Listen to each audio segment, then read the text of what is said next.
Hey y'all, we back into just like an awareness. I want to bring an awareness back to Krystal Anderson case. I want to backflash. Uh, I think Tony Berry still her boyfriend, ex-boyfriend, unalive her and causing the kids to be separated and get my dose to the family, but I just want to get my awareness up on Krystal Anderson. And this lady here, I remember her, but she's gonna give you a little highlight, a little timeline. Line full of mystery and frustration. Some say it doesn't even add up. Krystal Anderson was last seen here on August 20th and outside of her home in South Carolina. She was reported missing by her family 3 days later on the 23rd.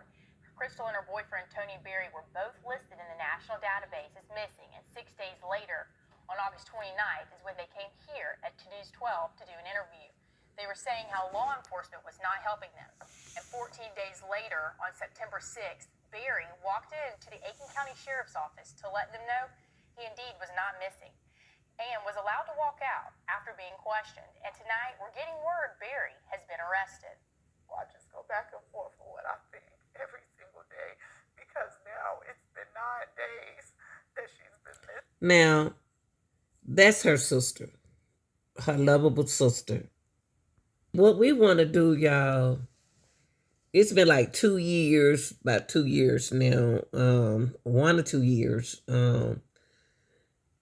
I want to keep the awareness of these beautiful women cases that I cover over here on the channel.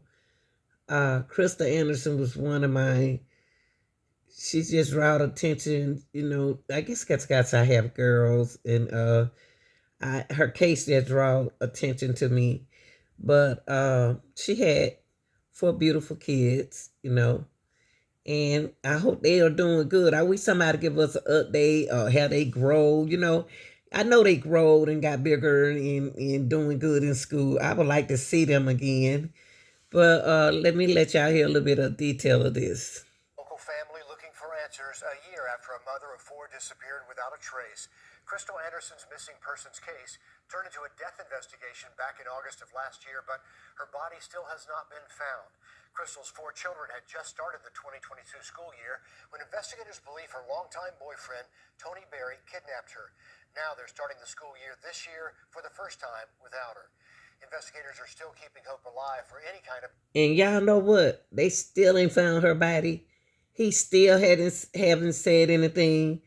His son haven't said anything. It looked like they would finally come out and say what happened to that girl. You know what I mean? Or tell the family something. Development. Hallie Turner in the newsroom now with the latest on Anderson's case.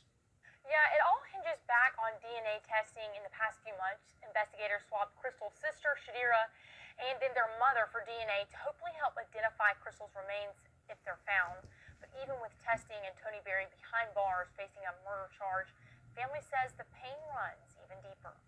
People get whatever sentencing they get, it still doesn't make the pain go away. To me, there's no complete justice. It's never going to bring Krystal back. Instead, it brings a year full of painful first. I remember going into her house last year when this happened, and she had all of these happy back to school notes on the refrigerator and telling the children that she loved them. This is now another year that, the kids don't have her around. Unwanted separation from Krystal's 4 children, now being raised in separate homes by their fathers. The biggest thing is having them separated. Serenity misses them. She wants to see them all the time. She tells me all the time how she misses her sister because sisters have a bond just not too far apart in age. And for back in custody this time in Newberry County, but Darius Berry knew at 7 o'clock. Darius Berry. Yeah, if y'all know anything, if you know anything, where is Krystal Anderson, please reach out to the family. Please, okay? Just now released on a $20,000 bond. He's charged with accessory after the fact of felony arson, but the victim's family is frustrated with how long he was able to roam free, unchecked, after Aiken County released him from jail. Two agencies both charging him with accessory after the fact, one for murder, one for arson, but in this case, Aiken County did not have jurisdiction, so 2 weeks ago they dismissed the case and let him go. But What? another agency is charging him. Wouldn't there be Dismiss the case and let him go?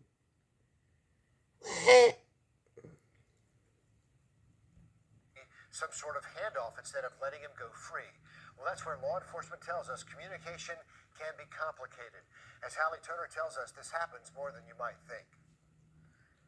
It does. Aiken It's County tells crazy. me before they release someone on bond, they run them through a database to check for active warrants or hold requests from other agencies. And on December 19th, Darius Berry didn't have any listed in the system.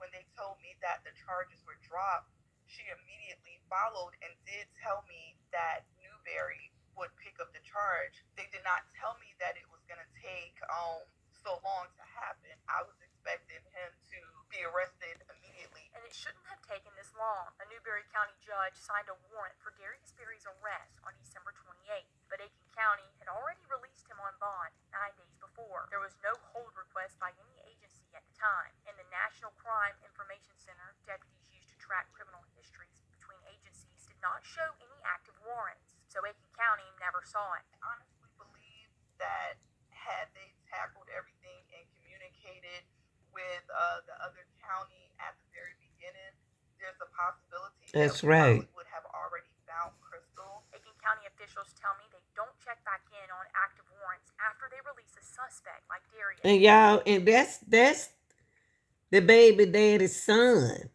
This is his son. This is sad that right here. But if y'all know, if y'all know anything, please, even if you can contact me, in the comment section, it doesn't matter. But I think it's North Carolina. What part of North Carolina? Aikens, North Carolina. Sheriff Department, get in touch with them. And Krystal's family believes this plays a big mistake in cases like this. Darius is the key to this case. He needs to be facing a severe punishment, not a slap on the wrist. Shadira says she does not agree with Darius making bond in Newberry County. They need to keep him because he knows. He knows, and they need to stay on him. Reports show he picked his father up from a Love's truck stop just miles from where Tony's car was burned. You do not pick someone up from a burning car and have no questions, because I'm never going to give someone a ride that just set a vehicle on fire. Leaving his 7-year-old half-sister writing letters to her father in jail. If y'all got any information about this case, please let us know, y'all. Y'all like, share, and subscribe. I'm out.